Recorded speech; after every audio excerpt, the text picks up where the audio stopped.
देंगे यहाँ पर, और इसके बाद में V4 होगा। यहाँ पर समझ लीजिए सारे बच्चे, क्योंकि इसमें इंपॉर्टेंट चीजें छुपा हुआ है। ये हम बातें इसलिए बता रहे हैं, और ऑफलाइन वाले क्लास के बच्चों को तो बताए ही हैं, लेकिन आप सभी को भी मैं बता रहा हूँ बच्चों, इसलिए क्योंकि ये रिकॉर्डेड फॉर्म में वीडियो आएगी और ये हमेशा रूप में यहाँ पर चैनल पे रहेगी। तो इसलिए इस बात को बताना जरूरी है, क्योंकि जब भी बच्चे देखें तो इस कॉन्सेप्ट को समझे ना। यहाँ पर रुक जाइए। देखिए बच्चों, सेल और व्हील जो है वो क्या है? मॉडल है। सेल और व्हील क्या है? मॉडल है। मॉडल वे वर्ब होते हैं जो कभी मेन वर्ब नहीं बनते हैं, हमेशा और हमेशा हेल्पिंग वर्ब के तरह काम करते हैं।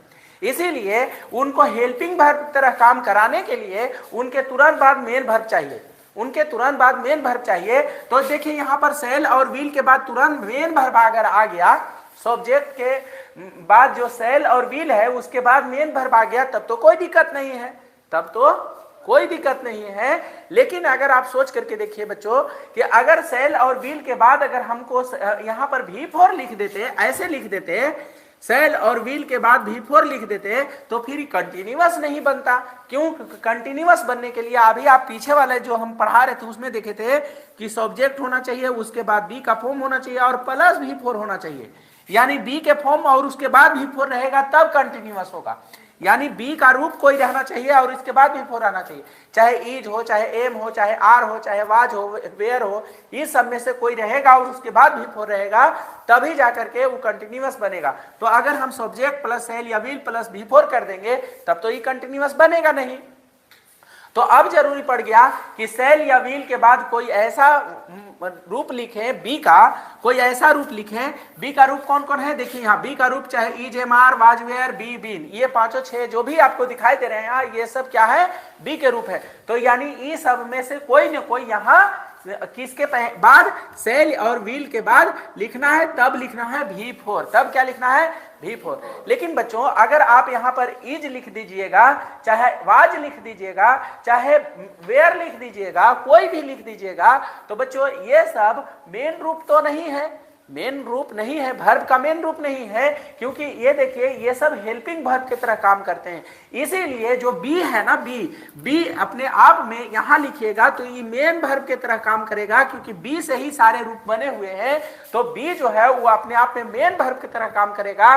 तो मॉडल के वाले के जो कंडीशन था वो भी फुलफिल हो गया कि सेल और व्हील के बाद मेन वर्ब आना चाहिए, तो ये मेन वर्ब आ गया, तो इसका भी काम क्लियर।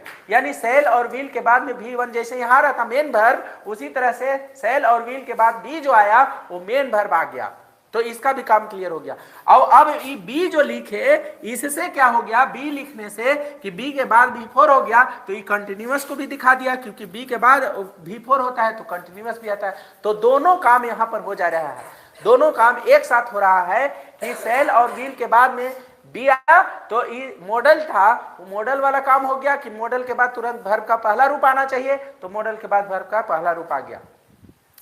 और अगर इसके बाद में बी के बाद V4 लिख दिए, बी के बाद V4 लिख दिए, तो इससे कंटिन्यूअस का बोध हो गया।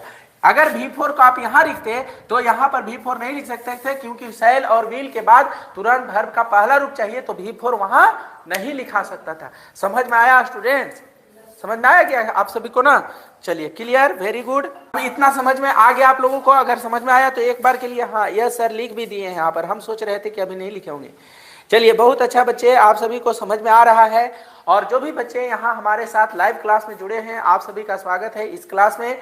अगर आप नए बच्चे हैं तो आप वीडियो को लाइक करके इस यूट्यूब चैनल को सब्सक्राइब कर लीजिएगा बच्चों।